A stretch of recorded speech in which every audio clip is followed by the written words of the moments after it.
Hello students of class 11th math बच्चे, जैसे कि आपका चैप्टर नंबर 3 कॉन्टीन्यूटी में है, जिसमें बेटा हम आपकी एक्सरसाइज 3 ई कर रहे हैं, जिसका नाम है बेटा आपका ट्रिग्नोमेट्रिक चैप्टर का नेम है, एक्सरसाइज 3 ई है। ट्रिग्नोमेट्रिक रेशियोज के ऊपर डिपेंड है, कंपाउंड एंगल्स पढ़ रहे हैं हम इसमें, है ना। आज बेटा देखिए इसका आपका ये क्वेश्चन है, इफ़ थीटा प्लस फाई आपका 45 डिग्री के इक्वल हो तो मुझे ये चीज़ प्रूव करके बतानी है, यानी कि 1 plus tan theta into 1 plus tan phi ये क्या 2 के इक्वल होगा। तो अब आज हम इस तरह के क्वेश्चंस को ना 2-3 क्वेश्चन उठाएंगे और इस तरह के क्वेश्चंस को हम सॉल्व करेंगे, ठीक है। अब हम इस तरह के क्वेश्चन समझेंगे।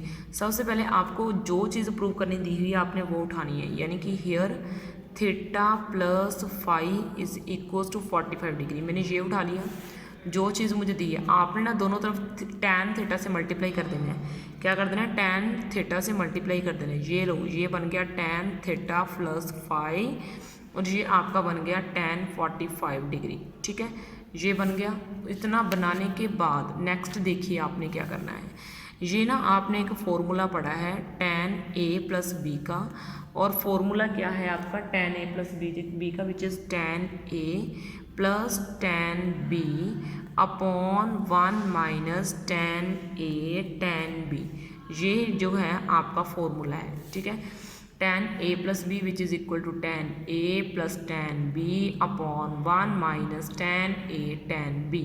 ये है आपका फॉर्मूला, ठीक है। उसके बाद आपने क्या करना है, यानी कि टैन थीटा प्लस फाई ये आपका किसके इक्वल आ जाएगा? Tan theta plus tan phi upon 1 minus tan theta tan phi, ठीक है। ये इसके इक्वल है, ओके। यानी कि टैन थीटा प्लस फाई आपका किसके इक्वल है? Tan theta plus tan phi upon 1 minus tan theta tan phi के इक्वल है, ठीक है। तो अब मैं पता क्या कर रही हूँ, अब चीज़ों को थोड़ा ध्यान से समझना, ठीक है। अब देखो ये मैंने अप्लाई कर दिया और इधर क्या था आपका टैन 45 डिग्री, तो इसका जो है मैंने ये फॉर्मूला अप्लाई कर दिया, ठीक है। इसको तो छोड़ दो। अब टैन 45 डिग्री का जो है उसका आंसर क्या है? 1, ठीक है। तो मैंने इसको 1 डाल दिया। पहले मैं टैन थीटा प्लस फाई का एंगल प्रूव करा, फिर टैन 45 डिग्री मैंने 1 डाल दिया। अब इनको क्रॉस मल्टीप्लाई करो तो ये क्या बन जाएगा? Tan theta plus tan phi which is equal to 1 minus tan theta tan phi, ठीक है। ये इतना हो गया। इतना होने के बाद अब मुझे क्या करना है, बस चीज़ों को समझते जाना और कुछ नहीं है, ठीक है। मैंने ये जो है ना टैन थीटा, ये जो टैन थीटा टैन फाई इधर माइनस के पड़े हैं वो मैंने इधर प्लस के कर लाई, ठीक है। टैन थीटा टैन फाई और ये बन गए आपके प्लस के tan theta tan phi which is equal to 1, ठीक है। ये मैंने डाल दिया। इतना डालने के बाद अब मैंने ऐड कर दिया दोनों साइड 1, दोनों साइड क्या 1 ऐड कर देना है, इधर भी कर देना है, इधर भी कर देना है। तो ये क्या बन जाएगा? 1 plus tan theta plus tan phi plus tan theta tan phi which is equal to 2। अब तक क्वेश्चन में समझो क्या हुआ। क्वेश्चन क्या था आपका? Theta plus phi is equal to 45 degree. मैंने दोनों तरफ टैन अप्लाई करा, टैन ए प्लस बी का फॉर्मूला इसके ऊपर अप्लाई करा और इधर टैन 45 डिग्री आपका 1 बन गया। उसके बाद आपने इसको इससे मल्टीप्लाई करा, यानी कि 1 minus tan theta tan phi which is equal to tan theta plus tan phi. और उसके बाद ये जो चीज़ इधर माइनस की थी वो मैंने इधर ऐड की करके लेके आई, ठीक है।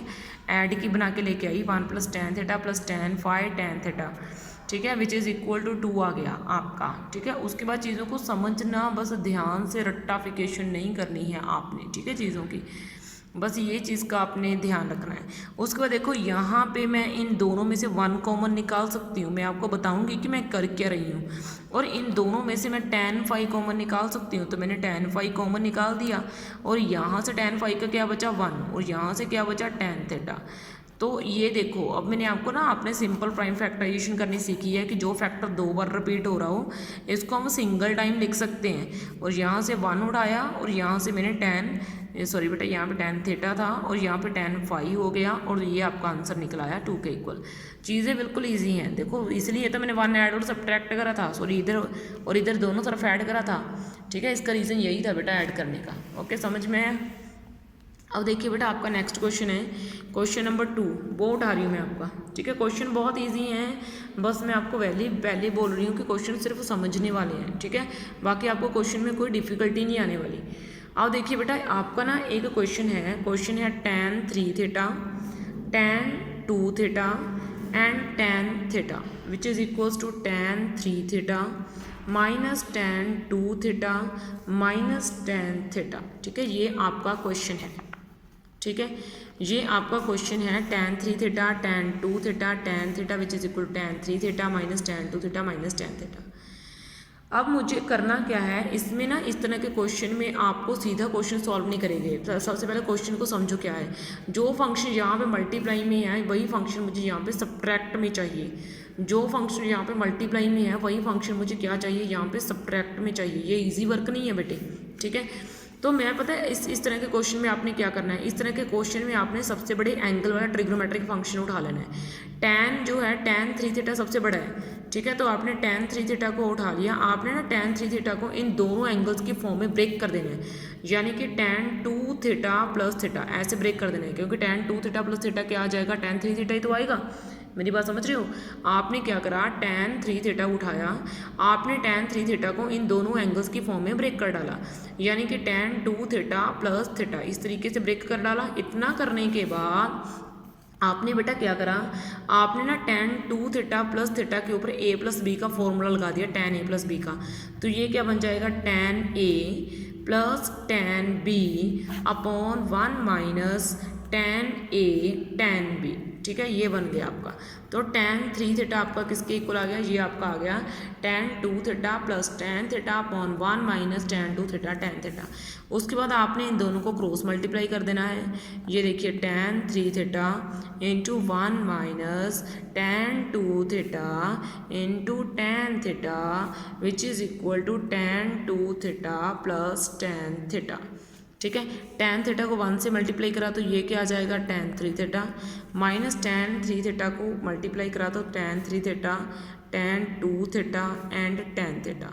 ठीक है, तो ये आपका किसके इक्वल आ गया, tan 2 theta plus tan theta के इक्वल आ गया। उसके बाद मैंने ये जो है ना tan 3 theta tan 2 theta tan 3 theta ये उधर ले गई और ये वाले टर्म से इधर ले आई।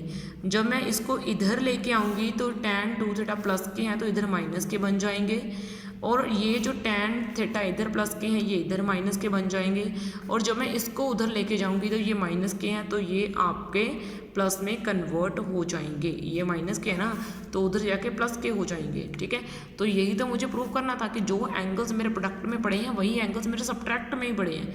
देखो मैंने खुद ने प्रूव करा है भाई, कितना ईजी है ना। तो अब देखो बेटे, अब आपका थर्ड क्वेश्चन उठाते हैं हम। थर्ड क्वेश्चन में देखते हैं कि हमने थर्ड क्वेश्चन में करना क्या है। ठीक है, क्वेश्चंस बेहद ईजी हैं, मैं तो आपको पहले ही बोल रही हूँ, क्वेश्चंस में तो है ही कुछ नहीं। जैसे आपका क्वेश्चन है sine square 6x minus sine square 4x, ये आपका आंसर आपने लेके आना है इसके equal sign 2x sign 10x। आपने ना एक फॉर्मूला पढ़ा होगा, मैंने आपको पढ़ाया है प्रीवियस वीडियो में। Sine square a minus sine square b जो है वो आपका इक्वल होता है sine a plus b into sine a minus b के, इसके इक्वल होता है। ठीक है, कि sine square a minus sine square b वो किसके इक्वल होता है, sine a plus b into sine a minus b के, यानी कि sine square 6x minus sine square sine square है बेटा, यहाँ पे थोड़ी सी प्रॉब्लम है, साइन स्क्वायर 4x, ये जो है वो आपका किसके इक्वल हो जाएगा, साइन a जो है ये वाली चीज़ a है 6x और ये वाली चीज़ आपकी b है 6x plus 4x and sine a minus b यानी कि 6x माइनस 4x। तो ये आपका क्या बन जाएगा, साइन 10x, ये आपका बन जाएगा साइन 2x। ठीक है, तो कितना इजी क्वेश्चन है, सिर्फ एक फॉर्मूला लगा और ये क्वेश्चन आपका डन हो गया। ठीक है, उसके बाद मैं आपका एक और क्वेश्चन उठाने जा रही हूँ बेटा। क्वेश्चन जो है ना वो बेहद ईजी हैं।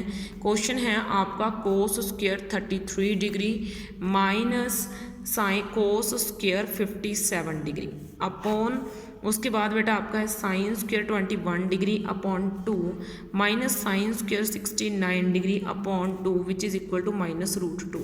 ठीक है, ये आपका क्वेश्चन है। तो अब देखिए बेटा मुझे क्या करना है, सबसे पहले तो आपने ना इस कोस स्क्वायर को खोल देना है 1 माइनस साइन स्क्वायर 33 डिग्री में। जवाब मैं दूंगी आपको क्यों खोला। इसको भी खोल देना है 1 माइनस साइन स्क्वायर 57 डिग्री में।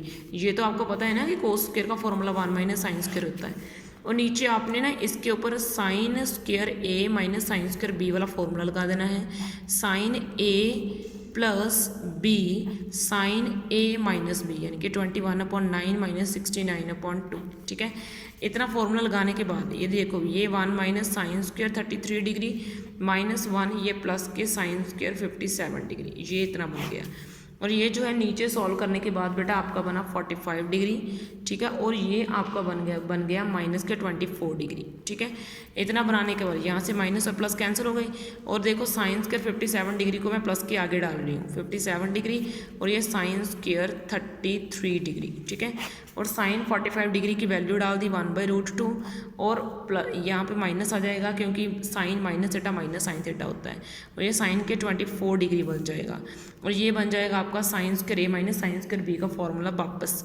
और ये बन जाएगा आपका sine 90 degree and sine 24 degree. और नीचे आपका बन जाना है -1/√2 और ये आपका बन गया साइन 24 डिग्री। ये कैंसिल हो गए। साइन 90 डिग्री आपकी वैल्यू 1 होती है, 1/√2 और √2 आपका ऊपर आ जाएगा, ये -√2। ठीक है, देखो कितना कुछ अच्छा क्वेश्चन है। तो मैंने इसको खोल दिया, इसको खोल दिया, 1 माइनस साइन स्क्वायर 33 डिग्री, इसको 1 माइनस साइन स्क्वायर 57 डिग्री, नीचे sign square a minus sine square b का फॉर्मूला लगाया। तो इतना लगाने के बाद ये प्लस और माइनस कैंसिल हो गई और नीचे आपका साइन 45 डिग्री साइन -24 डिग्री आ गया, क्योंकि sine minus theta minus sine theta होता है तो माइनस बाहर निकाला और साइन 45 डिग्री की वैल्यू डाल दी। और अब मैंने इसको साइन में कन्वर्ट इसलिए करा था ताकि मेरा ये दोनों टर्म्स सेम हो जाएं और ये कट हो जाएं। ये सॉल्व करने का ना एक फंडा होता है, आपको धीरे धीरे से ये सारे फंडे आएंगे। ठीक है, तो बेटा इस वीडियो में आपका लेते ना, बाकी आपका नेक्स्ट वीडियो में नेक्स्ट करेंगे। ओके बच्चे, ओके।